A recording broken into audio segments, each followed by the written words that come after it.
quand il dit, et je le cite, Ndari Info également moo ko ñëwaat mu ne je privilégie la rationalité politique qui voudrait que le président soit candidat. La rationalité politique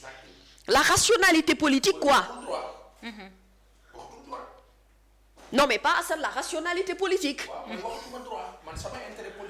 waa léegi ba rationalité politique moo jox président moo am sañ-sañu def ñetti mandat ci lu ko constitution bi mayul ana rationalité bi foofu ana mu man j'ai bien envie qu'on me le dise mu ne je ne suis pas un moraliste déedéet nee na je ne peux pas identifier le poids de la dimension morale dans cette question. Toi qui parlais de morale tout à l'heure du troisième mandat mu ne je ne suis pas un moraliste mu ni je suis un spécialiste de la science morale mais un spécialiste de la science juridique. Je crois à la rationalité juridique qui est la dictée dite avec autorité de la chose jugée par le Conseil constitutionnel et la rationalité politique. En fait, un jeu de mots boo xam ne tu t'y perds aisément même quand tu parles bien français. Même boo déggee tubaab xam nga à force de jongler et de jouer avec les mots en essayant ñu jox ko benn sens boo xamante ne c'est-à-dire li ñu war a mën a comprendre rek mooy ne Ismaïla Madior Fall mu woon 2011 ak Ismaïla Madior Fall bi du benn ça on l'a compris. On l'a compris depuis moment bi nga xamante ne ben jàkkaarloo na ak nit ñi def cours magistral am dire le droit parce que je suppose que li mu doon wax c'était dire le droit par rapport ak li nga xamante ne moom moo jëm ci wàllu troisième mandat bu dul dire le droit nag kon man xëy na maa comprendre bu baax wala maa déggul tubaab et c'est même Ismaïla Madior Fall aujourd'hui ministre de la justice dans une posture boo xam ne il est vraiment pas obligé de soutenir ci loo xamante ne dafay maanaam waroo ak kaddu yi mu jotoon a yëkkati dès le début xam nga problème bi nekkatul sax ci moralu li mu wax problème mu ngi nekk ci moralu ki ko wax kan la. Non, c'est que si j'ai tort tu me dis parce que problème bi nekkatul li nga wax yow pas Assane wala li nga wax yow Naboucor problème mooy ki ko wax parce que xam nga buñ dee xool crédibilité nit dañu ko dee natt dëgg la ci li ngay wax waaye dañ ko dee natt ci nit ki ko wax ci contexte bi mu ko waxee te contexte yi wutewul et li pas Assane wax c'est extrêmement vrai ce qui s'est passé le combat bi nga xamante ne moom la ñu doon combattre ci période Wade moom la ñuy combattre actuellement sauf que lee dafa nekkul woon ministre de la justice aujourd'hui il est ministre de la justice. C'est tout aussi simple que ça. contexte bi moo gën a doy waar sax parce que boo nekkee ministre de la justice ça fait peur boo waxee dara ba pare et en plus revenir pour te dédire et donner au fait nga joxe benn raison à tes propos dafay xaw a doy waar pour koo xamante ne dañ ko dénk justice et de nos jours ñëpp ñiy wax dañ ne dañuy salfaane justice wala dañ koy instrumentalisé au profit de l'État. on peut changer de parole si les circonstances se présentent. Ce n'est pas la fin du monde. Si, c'est la fin du monde. Je suis désolée, c'est la fin du monde. boo koy liir nii du garaaw mais booy déglu kàddu bi après da nga naan mais kii daf ñuy daggal en fait daf ñuy parce que monsieur le ministre kilifa bi billaahi wallaahi tallaahi sa kàddu yi ay saaga ndey la. Parce que en fait vous pensez que ce peuple à qui vous parlez en fait n'a rien compris. àggaleel déet man kat dama xam ne Papa Assane wax dëgg yàlla bu ne si ce n'est pas la fin du monde si xam nga lu tax ndeysaan yegg nañ fin du monde pas Assane Seck. Naboucor ngaa la kan ak ñi ñuy seetaan. Pa Assane danoo toll malheureusement ci foo xam ne ci réew mi kaddu amatul gëdd te à la limite xam nga lii ñàkk jox cër kan la. ñàkk jox cër président de la république actuelle la ak kaddu yi nga xam ne yëkkati na ko moi le fait que déjà man ci parti bii man ñi ànd ak moom li tax ñoom ñu ñàkk bañ a jox gëdd kaddu ka leen jiite loolu man problème la ci man. ka leen jiite nekk njiitum réew. nekk njiitum réew chef de parti. bi nga xamante ne sa parole a une valeur institutionnelle. ndax sama kaddu bokkut ak kaddu. oui mais là on veut nous dire que c'est pas grave c'est pas la fin du monde mën nga wax benn mbir bu subaa mën nga waxaat leneen garaawul.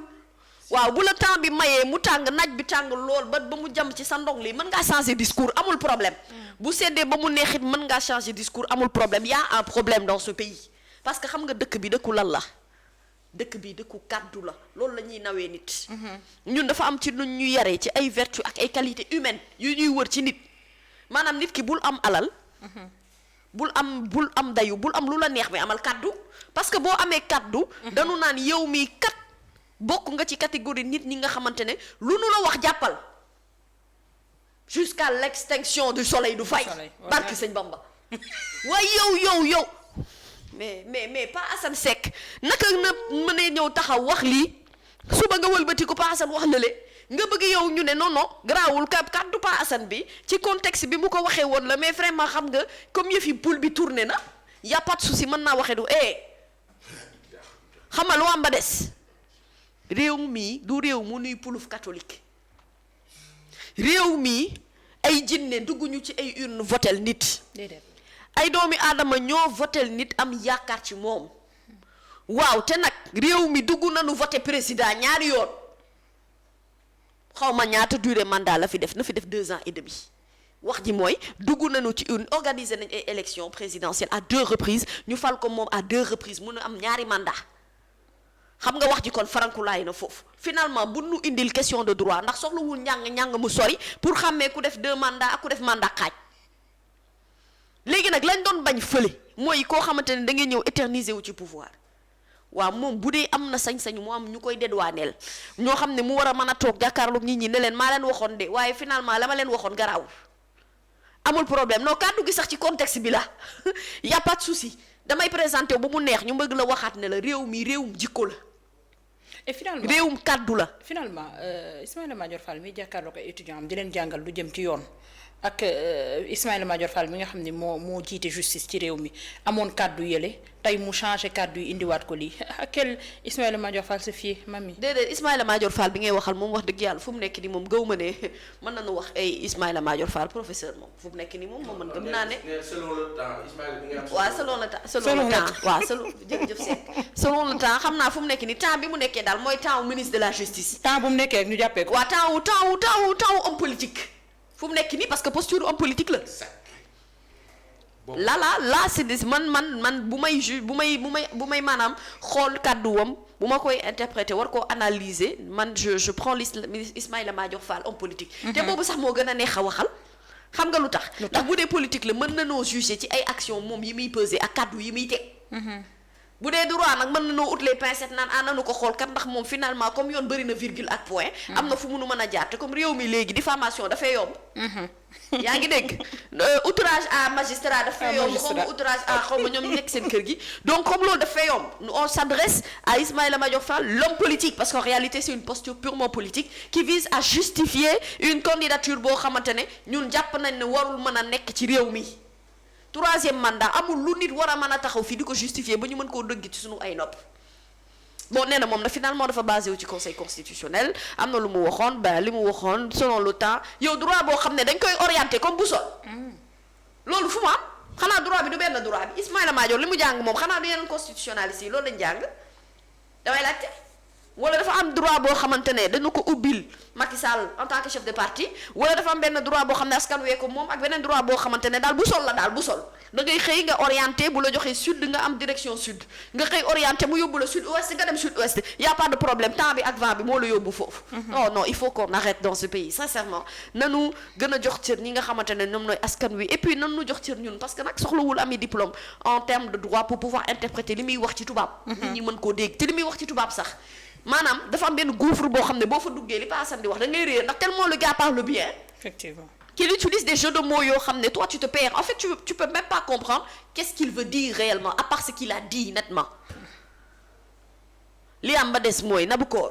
gis nga réew mi nañu delluwaat ci sunu ay fondamentaux bu nu bëggee tabaxaat ay nit ñoo xamante ne maanaam dañuy am jikko ju baax te jikko ju baax ji nag muy tàmbali ci sàmm sa kàddu.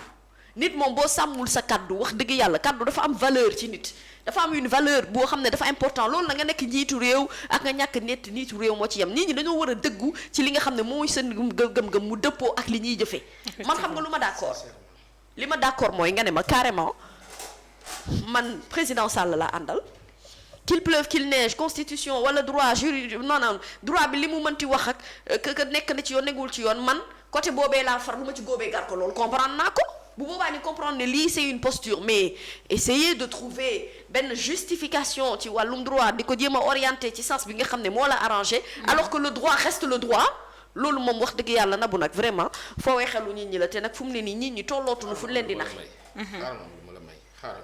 may nu politique je crois c'est le professeur Ali Badara Diop qui a dit au fond finalement quel est le problème il faut banaliser la candidature du président Macky Sall il faut la banaliser et je rappelle que dans l'histoire du Sénégal il n'y a pas eu un président qui a été empêché de participer à une élection parce qu'il y a la limitation des mandats.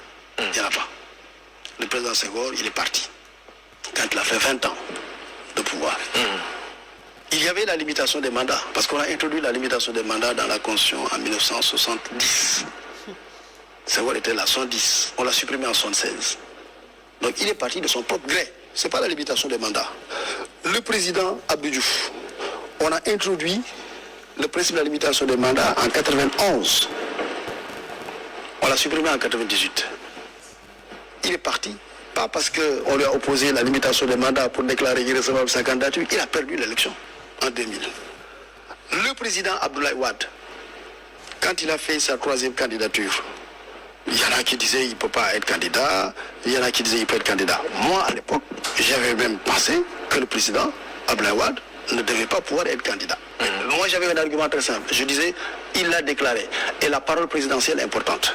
Mais le Conseil constitutionnel m'a répondu en disant, la parole présidentielle n'est pas une source de droit. La parole présidentielle n'est pas une source de droit et la Constitution 2001 exclut le premier mandat. Mais le président Abdoulaye Wade, il a été candidat. Il a perdu l'élection. Je veux dire, dans l'histoire politique du Sénégal, on n'a jamais empêché à un président de pouvoir être candidat parce qu'il y a une limitation des mandats à 2. Non. Parce que même si on peut le croire, moi je suis un juriste, s'il y a une règle qu'il faut respecter et qui dit les mandats sont limités à 2, mais ok, mais après il y a une instance qui est chargée de décider. Ce n'est pas les professeurs d'université qui décident. C'est le Conseil constitutionnel. Ce n'est pas les journalistes qui décident, c'est le Conseil constitutionnel qui est habilité à décider. Quelle que soit pour moi la décision du Conseil constitutionnel, il faut s'y plier. D'accord. Et d'ailleurs, en 2012, quand le Conseil constitutionnel moi, a dit que la candidature du président Abdoulaye Wade est recevable, pour moi, il n'y avait plus de débat. Il n'y avait plus de débat parce que... kii nu mu tudd man tey maa yuuxu Kalla Maajoor.